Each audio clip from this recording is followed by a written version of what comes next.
जय श्री सद्गुरु देवाय नमः। जय श्री गणपति देवाय नमः।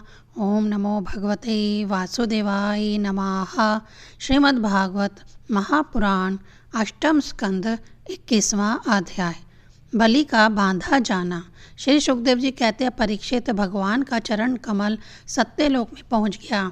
उसके नख चंद्र की छटा से सत्यलोक की आभा फीकी पड़ गई। स्वयं ब्रह्मा जी उसके प्रकाश में डूब से गए। उन्होंने मारीच आदि ऋषियों, सानंदन आदि नैष्टिक ब्रह्मचारियों एवं बड़े बड़े योगियों के साथ भगवान के चरण कमल की अगवानी की। वेद, उपवेद, नियम, यम, तर्क, इतिहास, वेदांग और पुराण संहिताएं जो ब्रह्मलोक में मूर्तिमान होकर निवास करते हैं तथा जिन लोगों ने योग रूप वायु से ज्ञान अग्नि को प्रज्वलित करके कर्म मल को भस्म कर डाला है, वे महात्मा सब ने भगवान के चरण की वंदना की। इसी चरण कमल के सिमरन की महिमा से यह सब कर्म के द्वारा प्राप्त ना होने योग्य ब्रह्मा जी के धाम में पहुँचे हैं। भगवान ब्रह्मा की कीर्ति बड़ी पवित्र है। वे विष्णु भगवान के नाभि कमल से उत्पन्न हुए हैं। अगवानी करने के बाद उन्होंने स्वयं विश्वरूप भगवान के ऊपर उठे हुए चरण का अर्धपाद से पूजन किया, प्रक्षालन किया। पूजा करके बड़े प्रेम और भक्ति से उन्होंने भगवान की स्तुति की। परीक्षित, ब्रह्मा के कमंडल का वही जल विश्वरूप भगवान के पांव पखारने से पवित्र होने के कारण उन गंगा जी के रूप में परिणित हो गया, जो आकाश मार्ग से पृथ्वी पर गिरकर तीनों लोकों को पवित्र करती है। ये गंगा जी क्या हैं? भगवान की मूर्तिमान उज्जवल कीर्ति। जब भगवान ने अपने स्वरूप को कुछ छोटा कर लिया, अपनी विभूतियों को कुछ समेट लिया, तब ब्रह्मा आदि लोकपालों ने अपने अनुचरों के साथ बड़े आदर भाव से अपने स्वामी भगवान को अनेकों प्रकार की भेंटें समर्पित की।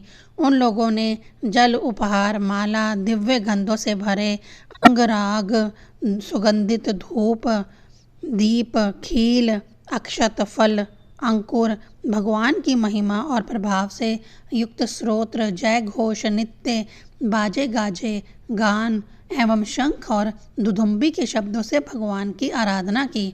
उस समय ऋषिराज जाम्बन मन के समान वेग से दौड़कर सब दिशाओं में भेरी बजा बजा कर भगवान की मंगलमय विजय की घोषणा कर आए। दैत्यों ने देखा कि वामन जी ने 3 पग पृथ्वी मांगने के बहाने सारी पृथ्वी ही छीन ली। तब वह सोचने लगे कि हमारे स्वामी बलि इस समय यज्ञ में दीक्षित हैं, वह तो कुछ कहेंगे नहीं। इसलिए अब बहुत चिढ़कर वे आपस में कहने लगे, अरे यह ब्राह्मण नहीं है, यह सबसे बड़ा मायावी विष्णु है।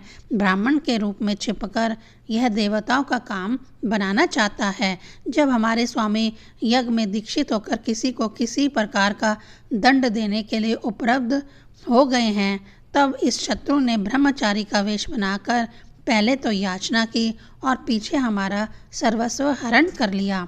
यूँ तो हमारे स्वामी सदा ही सत्यनिष्ठ हैं, परंतु यज्ञ में दीक्षित होने पर वे इस बात का विशेष ध्यान रखते हैं। वह ब्राह्मणों के बड़े भक्त हैं तथा उनके हृदय में दया भी बहुत है, इसीलिए वे कभी झूठ नहीं बोल सकते। ऐसी अवस्था में हम लोगों का यही धर्म है कि इस शत्रु को मार डालें।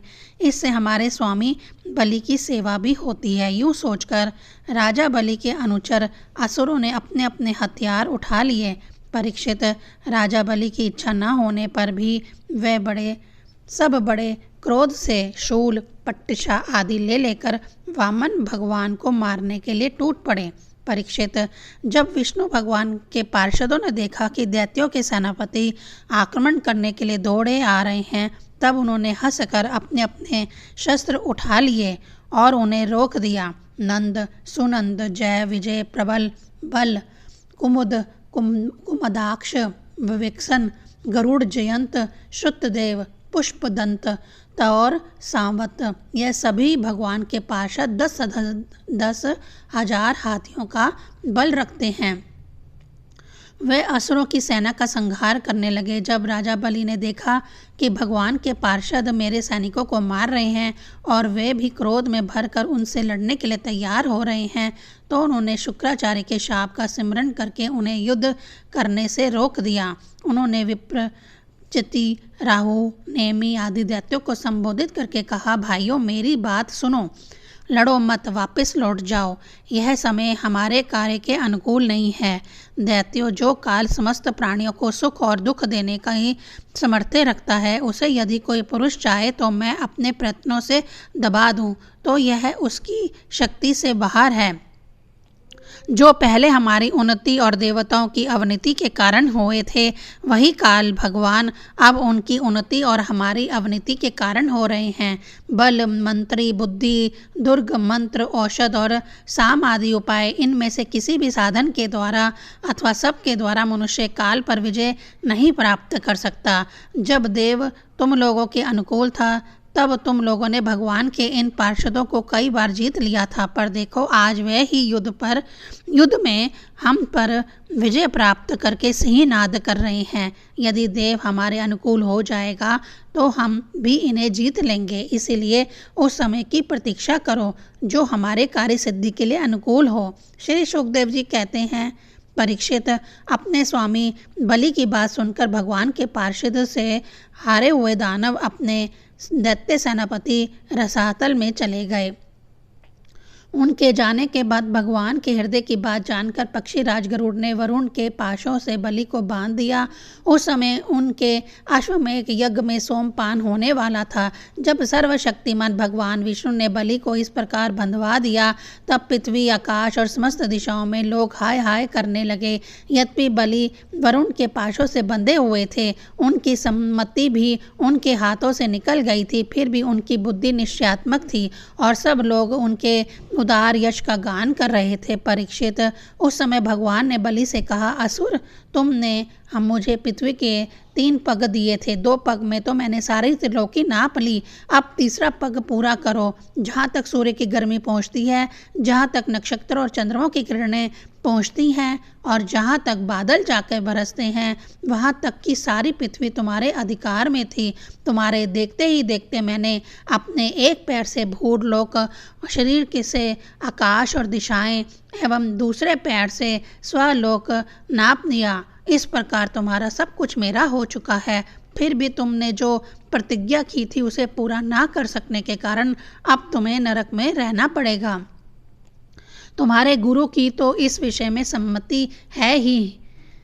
अब जाओ, तुम नरक में प्रवेश करो। जो याचक को देने की प्रतिज्ञा करके मुकर जाता है और इस प्रकार उसे धोखा देता है, उसके सारे मनोरथ व्यर्थ होते हैं। स्वर्ग की बात तो दूर रही, उसे नरक में गिरना पड़ता है। तुम्हें इस बात का बड़ा घमंड था कि मैं बड़ा धनी हूँ।